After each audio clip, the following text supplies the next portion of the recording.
ଏ ସୁଭଦ୍ରା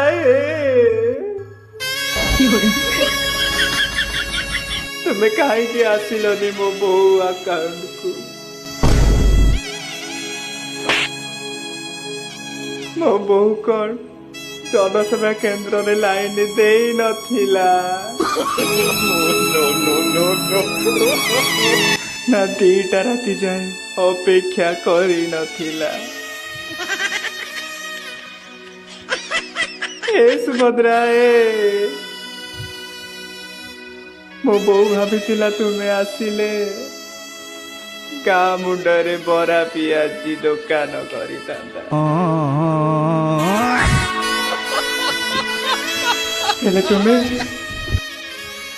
ହେଲେ ତୁମେ ଆସିଲନି।